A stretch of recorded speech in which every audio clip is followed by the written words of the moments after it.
Good morning. Coming up today on Spotlight, a look at two new books authored by prominent Detroiters. Up first, Doug Ross and his Healing American Democracy, Going Local.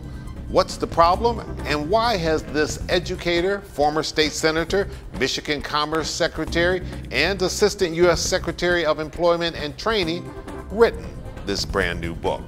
And businessman W. Bernard White has just released his construction company's legacy book. Why? We'll find out. It's Sunday, July the 15th. I'm Chuck Stokes, and this is Spotlight from theCUBE.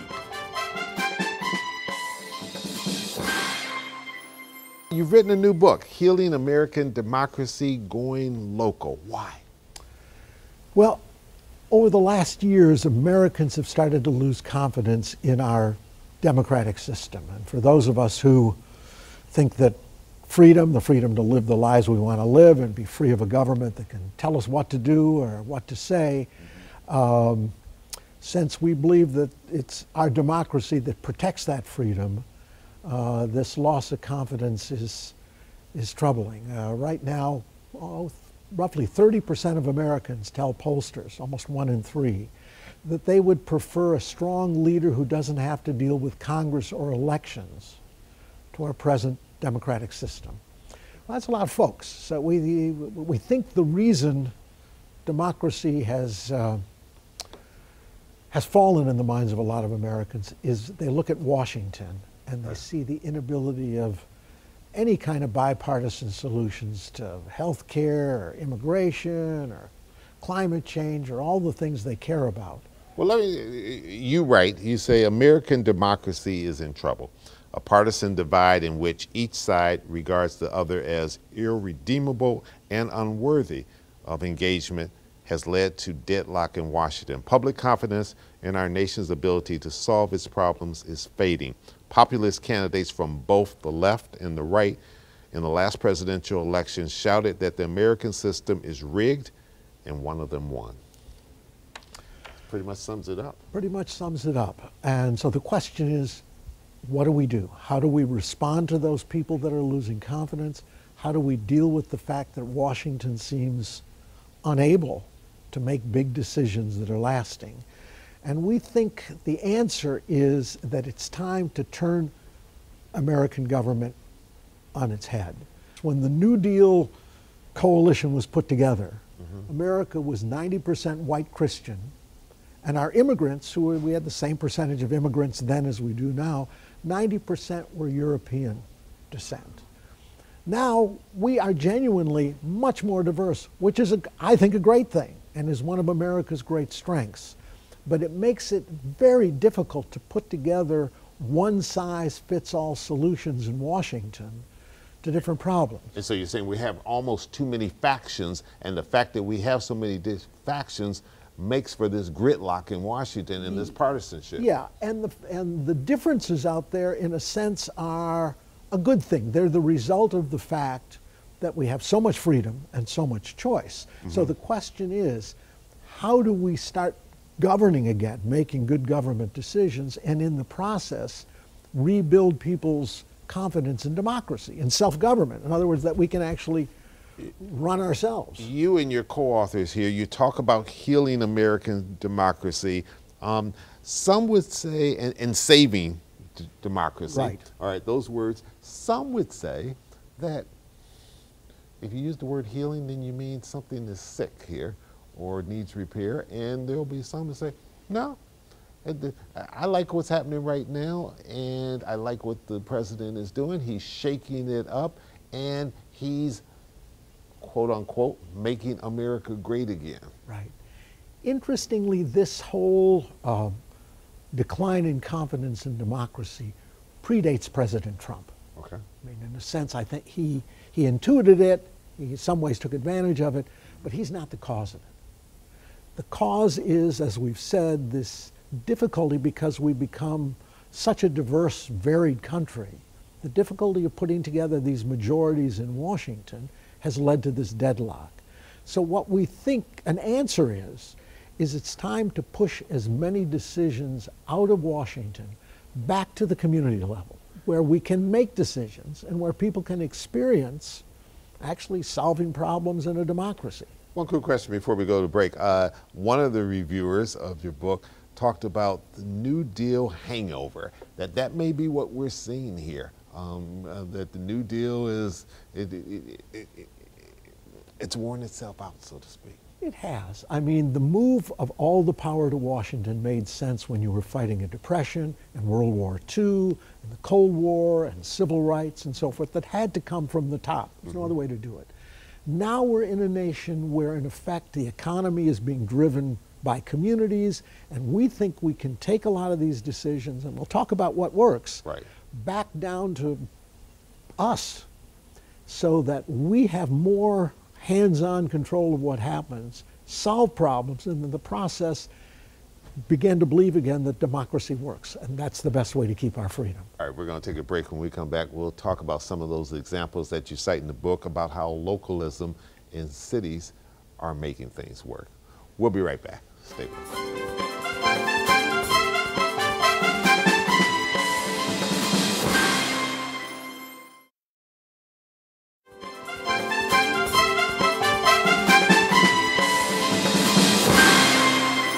Say that it's working locally, and there's some classic examples of what's happening locally, and that we may have to get back to that in order to restore our democratic system and our values that we once revered?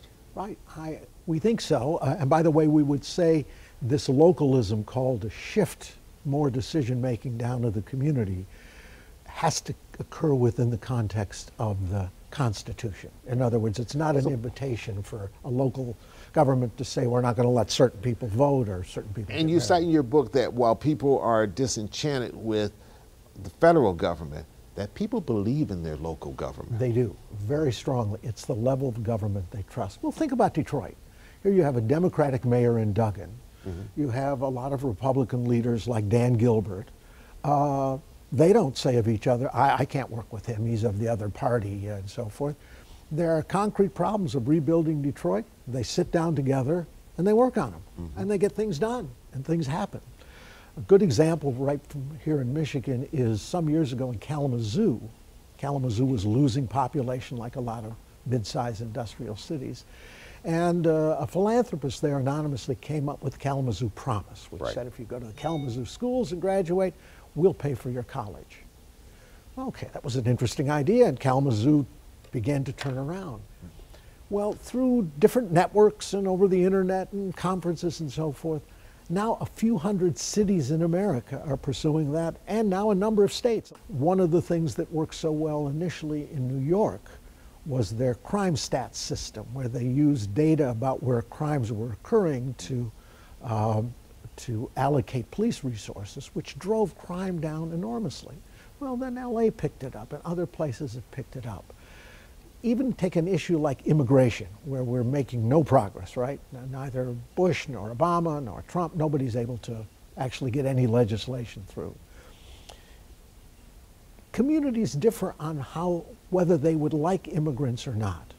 If you said to come into this country, in addition to meeting all the vetting, you need a community sponsor, well, places like Detroit, LA, Houston would say, yeah, we'd love immigrants. Give us more people. We want the energy and so forth. Right. Other Youngstown, Ohio. Your family, your father. Yeah, my father's an immigrant. Yeah. Right. Other communities, maybe Flint would say, look, we don't have enough jobs, we're not comfortable with it, no thanks.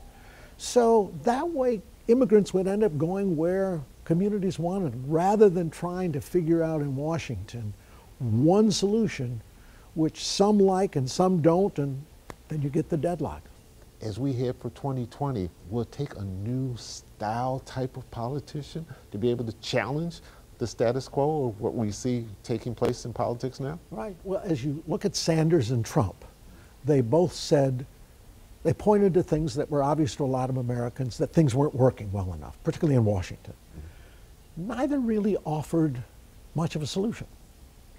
Sanders had a bunch of programs, but not very much notion of how to pay for them and so forth. Trump said, I alone can solve all the problems. Well, that's not how democracy works. But they were good at articulating that the system is not working, right. and that translated with the people. They were good at playing on that fear and that loss of confidence in democracy.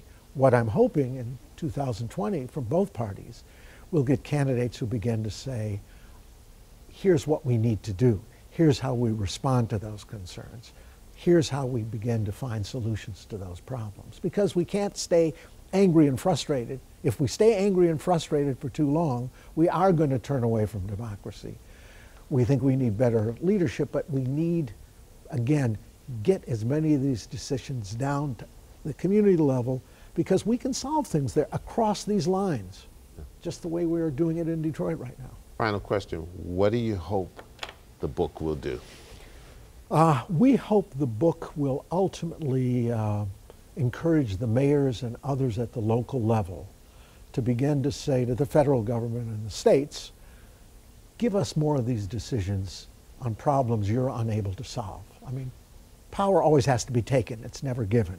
We'd like to see local forces, local citizens organizing to say to Washington and their state capitals, give us a shot at these. The people believe in local government, let us show what we can do. So protect our overall big-scale constitutional rights, but let us solve the day-to-day problems. Let's save the rules of the game, and let different communities play the game, different games, but within the rules that protect our freedom, both to live the way we want and freedom from a government that ultimately can come in and do what it wants to us.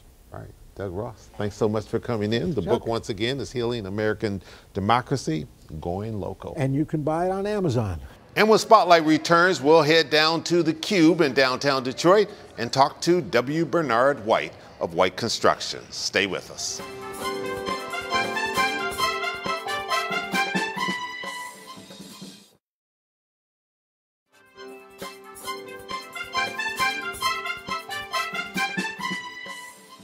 And welcome back to Spotlight down here at the Cube, our downtown home for Channel 7. And joining me now is Bernard White. He is president of White Construction. He's been in business almost 29 years. In just a couple of weeks or so, you'll reach that milestone. Absolutely. And it's good having you on Spotlight. And it's good to be here, Chuck.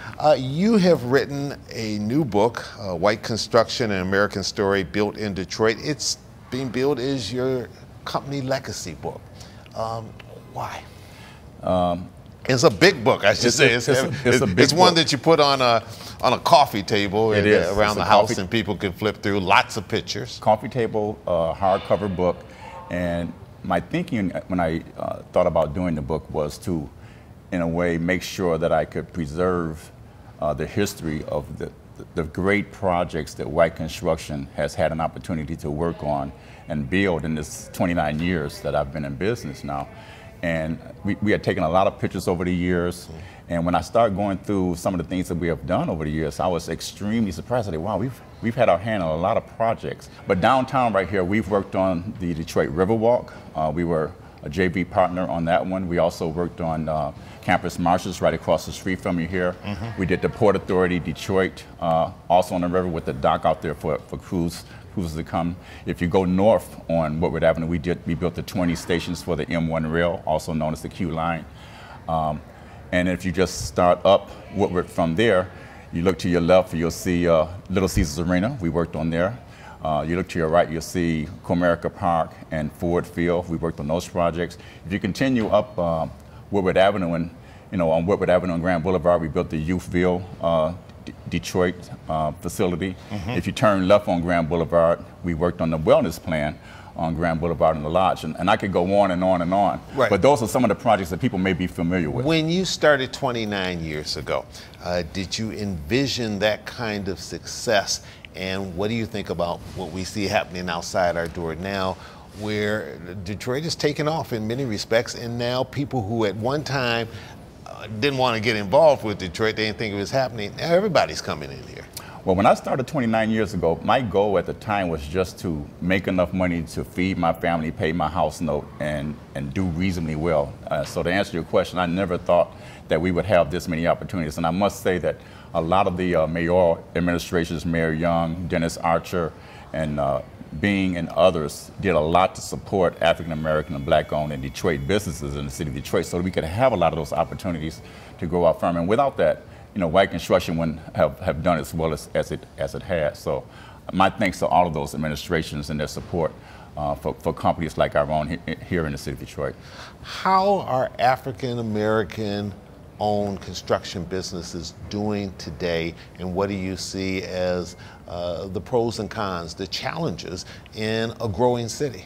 African American firms, even my own, are still struggling, and sometimes people see some of the projects you're doing and think you've had it made. Sometimes they put a little glass ceiling on you and say, well, they've done well or they've done enough. But the African American firms, I think when you have all of the majority firms coming to the city of Detroit from outstate and/or in the suburban communities, and now they're Detroit-based, if you will, when they bring themselves down here and go after the work, it kind of somewhat pushes us out a little bit. Things. It dilutes things, so we have to be and a lot creates more better. competition. Way more competition. So arguably, I would say that it's more difficult now that things are getting a lot better. And so you would think that since there's so much construction going on, that we would just be like full of work, and that you still got to get out there and work hard and be low bidder and perform very well and those type of things. And of course, you got to get into some of the private meetings and see if you can get some opportunities on projects that are coming up. Have the disadvantages perhaps been taken away from truly Detroit-based, headquartered construction firms versus someone that may be based in a different area of the state, but yet they've been able to open up an office here with a couple of people right. and quote unquote technically be able to say that they're now a Detroit-based company, but the real headquarters for them is somewhere else? That's true, and that's exactly what's happening, Chuck. You're right on point. Detroit-based and Detroit headquarter firms are now being considered one of the same. And the challenge with that is us Detroit headquarter firms, I own a building here that I pay taxes on. We have a lot of Detroit residents that we hire. We pay income taxes here. Our employees frequent places for lunch down in Detroit and downtown. And the challenge is, and those suburban companies who are Detroit-based, they probably can open up an office, put 2 or 3 people in it, pay $1,500, $2,500 a month for rent and say they're Detroit-based, even though they're headquartered somewhere else, and they don't pay as many taxes. So I think it's unfair to lump us all the same. I think Detroit headquarter firms should continue to have an advantage to work in the city where they are. So at the prime level, you will probably start seeing other contractors outstate, out of the suburban communities doing the work on a solo basis in Detroit because they're Detroit-based. All right, we need to take a little break. When we come back, I want to talk a little bit more about the company, the next generation, and what do you see on the horizon. Absolutely. We'll be right back with Bernard White. Stay with us.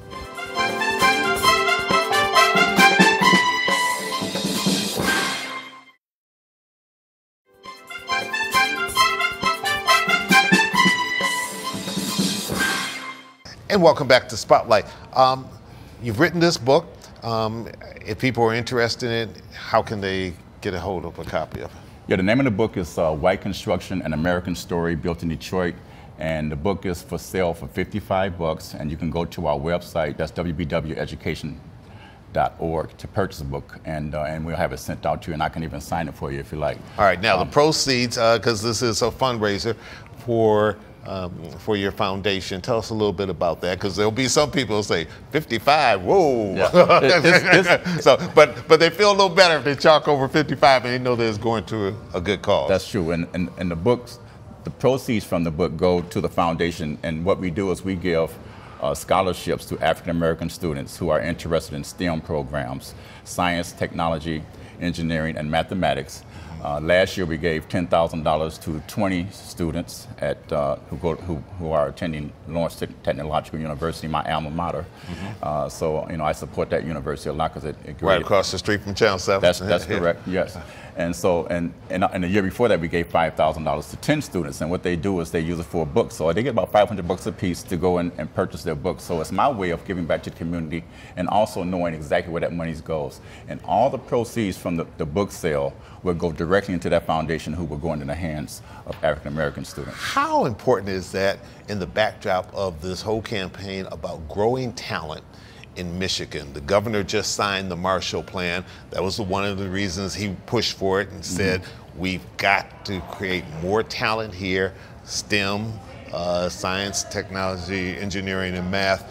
We've got to make sure that we are giving people who maybe have not come from backgrounds to be able to have the opportunity to learn these skilled trades, to learn them. It hurt us with Amazon, and it perhaps is going to hurt us with other things if we don't get these young people in the pipeline and have this talent for the jobs of the future. Absolutely. I think it's important to to steer diversified communities, African Americans in particular, towards STEM, because I think that's the wave of the future. So when you have an education in those type of programs, I think you can do very well. And this is my way of encouraging them to do that, and also to utilize myself as a story of how you can, make something out of yourself if you work very hard and get a great education, which is what my grandmother pumped into me as a young man. You've got a son involved in this. Tell us a little bit about that and why it's important for you to move aside a little bit and let him step up and take on the hard reins. Well, yes, I recognize that I'm mortal, and I've done very well at White Construction for 29 years, and I don't want to be selfish. And so it's important to make room for my son, Donovan White. He's 39 years old. He's been working with the company for 20 years. He graduated from LTU just like I did. He's working very hard. He just came off of a great leadership role on Little Caesars Arena. And he learned a lot working with both Byron Mallow and Hunt over there. So he's out pursuing work opportunities, and he's going to start to try to grow the company with his personality on a little bit. However, I will still be there. I'm not going nowhere. I go to the office at least 4 days a week, and I support him in everything he does, and I like to see him be successful. So if I can pass that company on to him, and he can continue to grow and have opportunities like I did, to me, that would really round out my success, if you will. I've often heard that that's the bane of businesses, that someone will start a business and then you pass it to that second generation, and if it's not done in the correct fashion, that you oftentimes see that business go straight down the drain. That's true. Because that next generation has not been prepared correctly. That's true, and it's very true. I mean, I struggle myself, even though I've worked in the business for 29 years. I still struggle every day to get the work done, and get paid for the work. So, he and I have been talking about this for a number of years. He's indicated to me he's very interested in it. This is what he wants to do. He's gotten serious. He's working very hard. He's coming in early in the mornings, working late. So he has a lot of great attributes that I think he can be successful. However, I think he would probably have it a little bit tougher than I did, because there are not as many opportunities that I was able to enjoy now as he comes up. So he's going to have to really scrap for some work, I think, and try to make things happen, because the support of the community is a little bit less, I think, for African American owned and Detroit headquarter firms now. Keep up the good work. Good luck with the next generation of White Construction. And once again, the book is called White Construction, An American Story, Built in Detroit. I'm Chuck Stokes. We'll be back next week with more newsmakers in the spotlight. We hope you have a great week.